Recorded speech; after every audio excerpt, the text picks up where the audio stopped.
hiding away $300,000. I used that money to purchase a house. One day, I discovered that my mother-in-law, Arabella, had bought a house without informing me. Furious, I discussed it with my husband, but he sided with Arabella. Feeling betrayed, I vowed to seek revenge on both of them. My name is Kathy, and I married Patrick 5 years ago.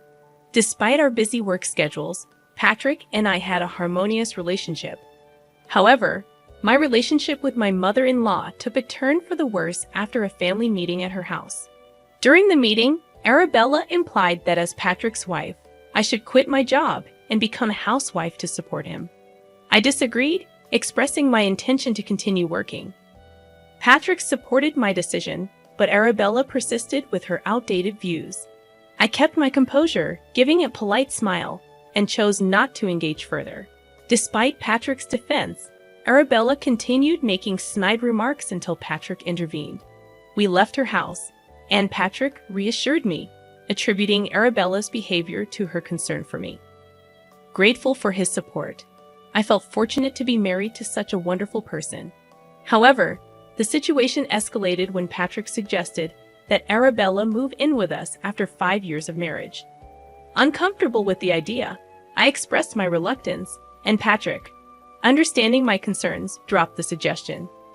One evening, after a particularly long day at work, I returned home exhausted, only to find Arabella inside. Patrick had forgotten to inform me that she had a spare key. Shocked and unable to hide my surprise, I reluctantly agreed to make dinner, realizing that my relationship with Arabella was about to become even more complicated. "I've been waiting for you to come home." "Huh, Arabella, haven't you had dinner yet?" "No, I haven't." Intruding into someone's home and expecting to have dinner there. Arabella really has some nerve. Though I thought this, I couldn't just rudely send her away. "Ah, I see. Okay, I can only make something simple, is that right? Wait a minute, aren't some of the groceries missing? Did I use that much?" The contents of the fridge seemed less than when I checked yesterday. "Anything simple is fine, just hurry up, dear. I'm starving. Please wait a bit. I'll cook something quickly." So I hastily prepared dinner and served it to Arabella. "Thank you, let's see how it is." After taking a sip of the soup I made, Arabella commented, "What's this? It's awful, huh? What did she just say? Did she just call the soup I made awful?" I said it's awful, didn't you hear me? I heard right. It wasn't a misunderstanding. You're always busy with work. That's why you can only cook this kind of meal. Quit your job already and become a proper housewife. But Patrick always says he loves the meals I cook. Thus, just him trying to please you. Can't you see that clearly? Arabella has been resentful of me continuing to work even after getting married. She kept making snide remarks for about an hour. "Oh, I'll be coming over occasionally. Make sure you take care of the house properly." Seeming relieved after venting her frustrations, Arabella left my home in a good mood. 30 minutes later, Patrick came home. "Hey, did you give Arabella a spare key?" "Abira, I did. Why? She was suddenly in our house today. And even after I fed her, she complained about the food being awful." "Well, it's okay. These things happen." What kind of response is that? She comes unannounced, ridicules the meal I prepared, and I'm supposed to just tolerate it? It's all because you gave her the spare key in the first place. When I said that, Patrick got furious and retorted, "You should have just agreed to live with Mom. I'm tired. I'm going to bed." "I don't eat dinner. Am I to blame? Was it you who agreed it was a bad idea?" The words from Patrick, whom I thought was my ally, nearly broke my heart. The next day, and the day after that too, this place is a mess. Have you even cleaned properly? These clothes are all wrinkled. It's disgraceful. Arabella came to our home every day to complain and then leave. I might have been able to endure that alone. A week after Arabella started frequenting our home, I noticed something strange. The groceries are missing again, and the detergent I had stocked up on is gone too. Our condominium and Arabella's place are within a 10-minute walk. It's odd that groceries and daily supplies are disappearing daily. I didn't want to suspect her, but Arabella must be sneaking in and taking them. Arabella, you haven't been taking things from our house, have you? One day when Arabella came over, I gathered my courage to ask. I hoped it was just a misunderstanding, but then, oh, you found out, did you? Arabella easily confessed to taking the items. You can't just take things without asking.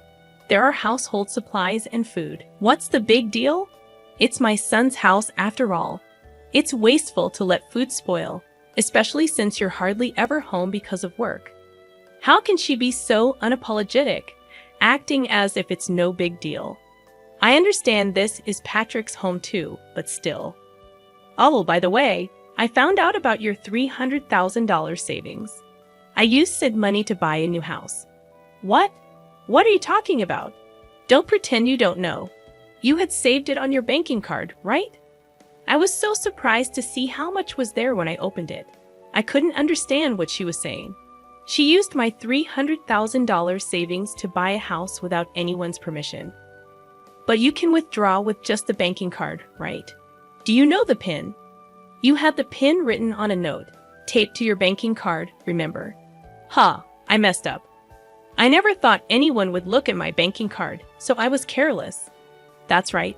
I had tucked a note with the PIN so I wouldn't forget it. I have been wanting to live in a nicer house. This worked out perfectly. Arabella said this with a laugh as she left my house. I couldn't forgive this blatant misuse of someone's money.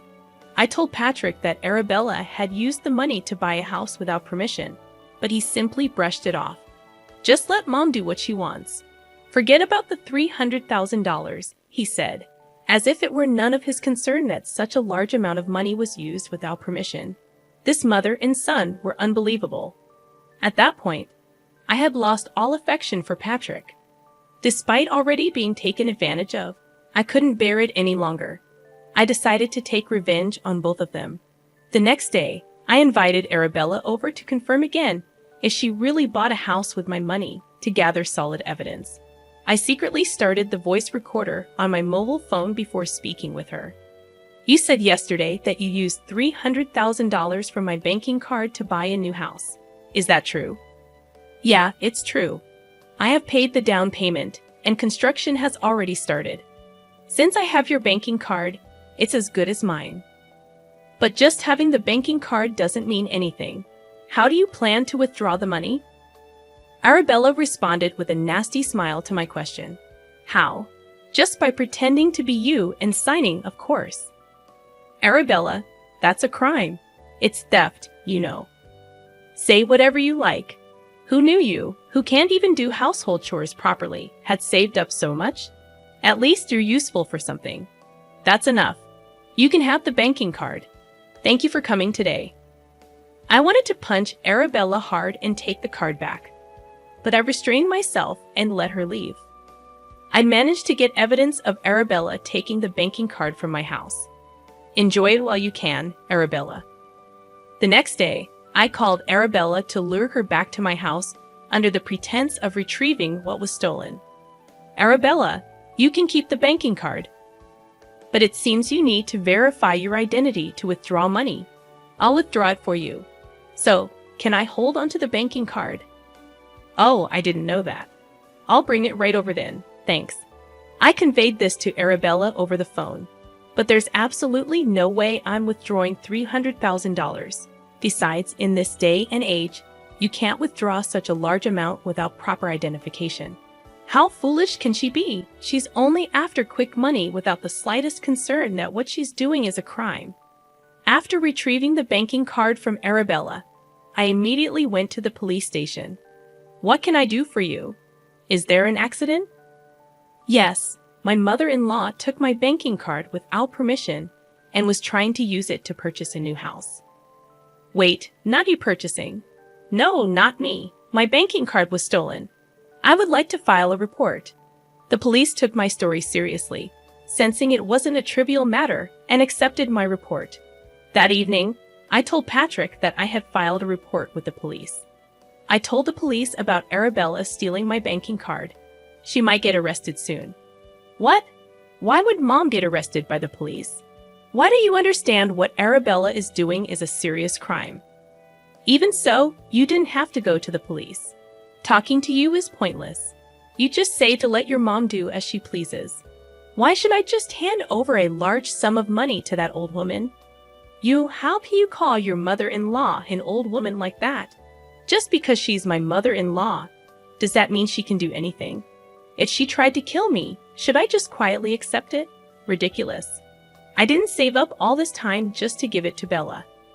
Well, she is a damn old hag. Enough. After hearing what I said, Patrick went into his room. When he came back to the living room, he thrust divorce papers at me. I never thought you were the kind of person to say such things. Sign this. I never expected he always had such papers ready. Well, if that's how it feels, I guess it can't be helped. I was fed up with him anyway, trying to threaten me. Give it here. I'll sign it. Patrick seemed a bit surprised that I agreed to sign so readily.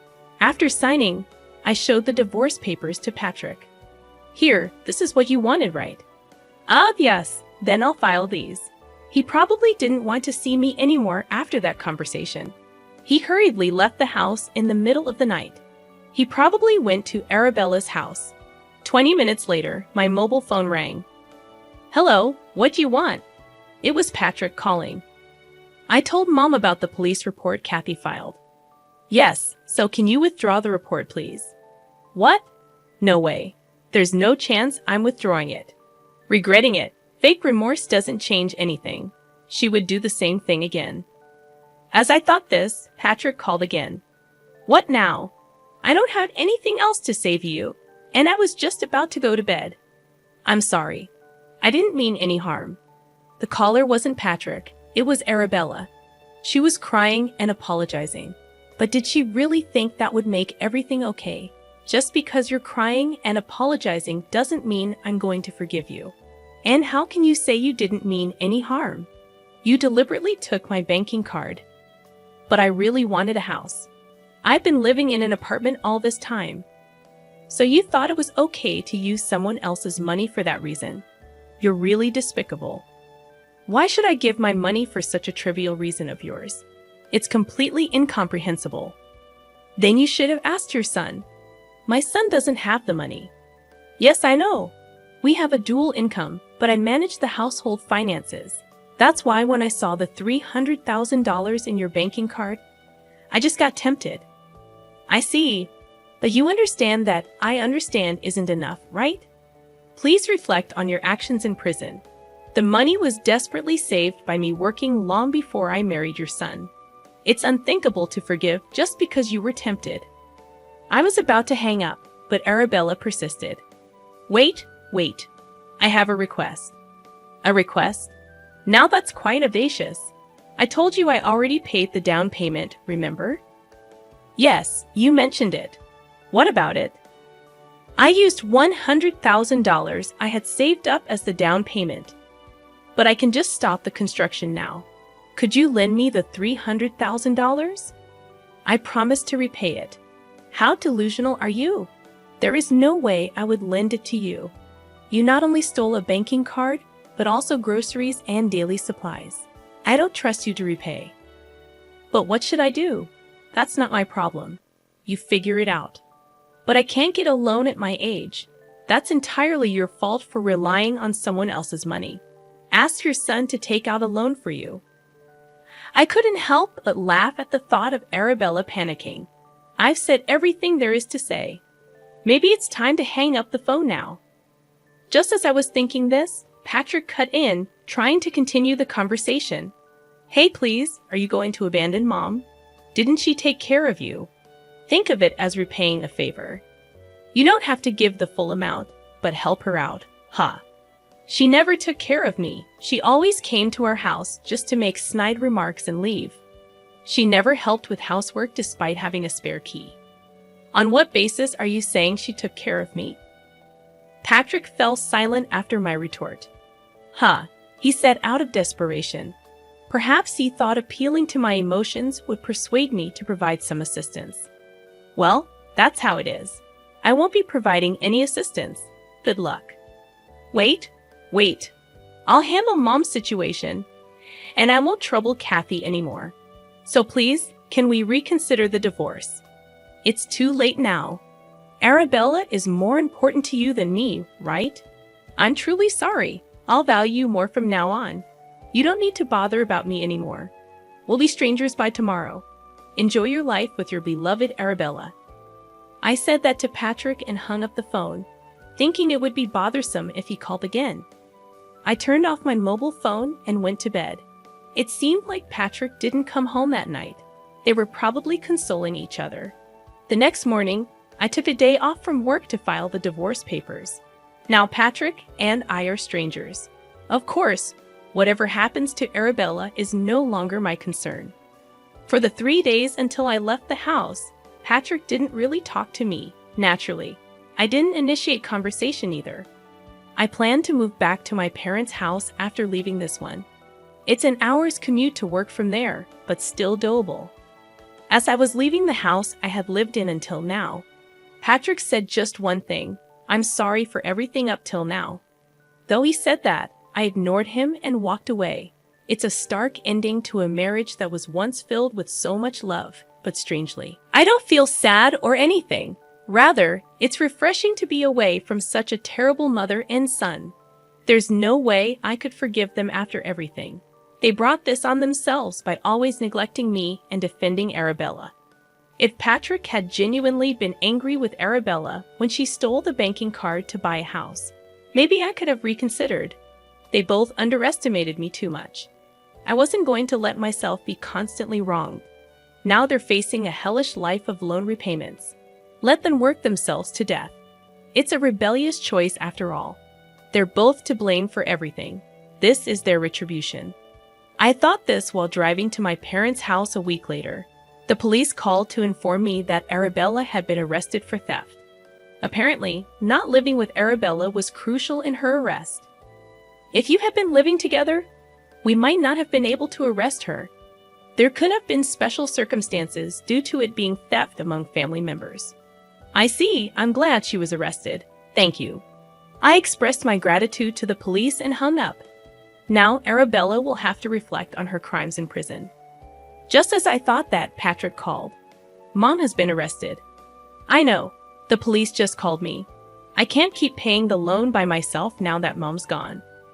So what? You're not asking me to help again, are you? No. I mean, don't ever call me again. I said that and hung up the phone unilaterally to avoid further calls from Patrick.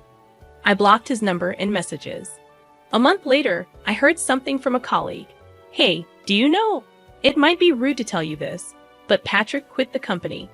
Patrick and I worked at the same company, but I was in the office, and he was in the field, so we rarely saw each other.